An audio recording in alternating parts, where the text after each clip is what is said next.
Pacientes, como você disse, a doença inicia-se na infância, com atrasos provavelmente de desenvolvimento. Exatamente. E talvez de crescimento.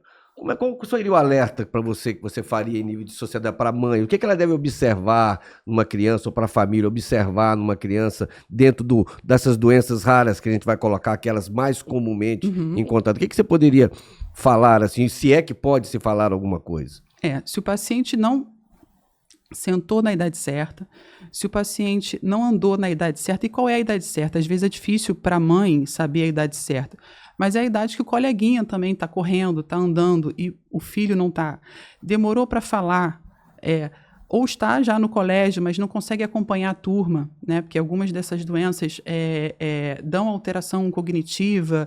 O espectro autista também, por exemplo, na distrofia muscular de Duchenne é comum acontecer. Então, se ele não está acompanhando o colégio, às vezes até a orientação vem do colégio.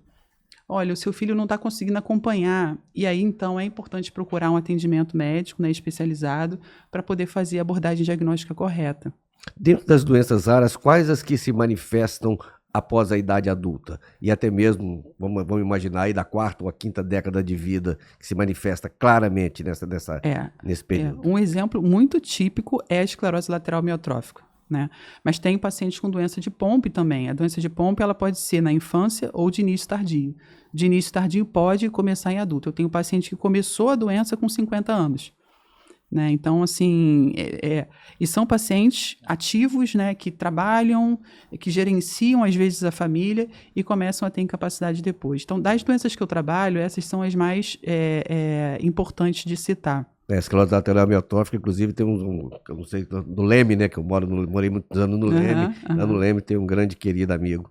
Isso. Que está lá com a ela, né? Exatamente. Hoje, o seu ambulatório, qual que seria assim, o movimento? Como é que a gente consegue falar sobre o seu ambulatório? Aquela pessoa que tem dúvida, de repente, como é que eu tenho acesso ao ambulatório da Gafreguini através da Unirio? Como é que eu tenho acesso? É encaminhado? É a demanda espontânea? Como é que é isso? CISREG. É o CISREG. É o CISREG? É o CISREG. Então nós temos aí mais um problema, né? É a regulação. É a regulação, exatamente. Assim, o que eu oriento os pacientes, né, Antonino? A gente, às vezes, consegue absorver alguns casos quando está envolvido com pesquisa. Então, nós, por sermos professoras da universidade, a gente tem que desenvolver pesquisa, então a gente tem a liberdade de atender 1 a 2 pacientes por mês que tem a ver com pesquisa. Então, às vezes, eu consigo absorver por esse caminho, né?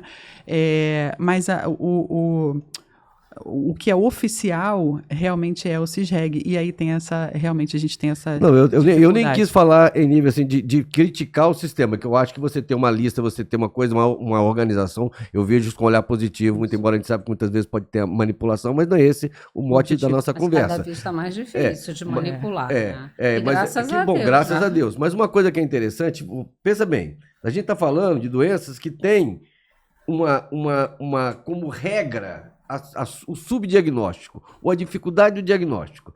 Até que você tenha, vamos imaginar aí que seria as unidades de saúde da família, por exemplo, que seria um dos grandes fontes, se houver o diagnóstico, tiver a pessoa treinada para poder... a questão é essa educação dos médicos educação, de saúde da família, então né? É essa educação que eu acho que... Então isso já dificulta. Por quê? Porque, às vezes, eu tenho um paciente que eu fiz esse diagnóstico, às vezes eu tenho convicção disso, né? E muitas vezes ele fica impactado por eu não conseguir, às vezes, o exame que possa realmente... Não, eu tenho um quadro clínico, eu tenho sinais, sintomas, eu tenho como hipótese diagnóstica isso, mas o sistema público não me dá elementos para que eu possa afirmar diagnóstico. Não afirmando diagnóstico, eu tenho dificuldade de encaminhar esse de conseguir o tratamento, né?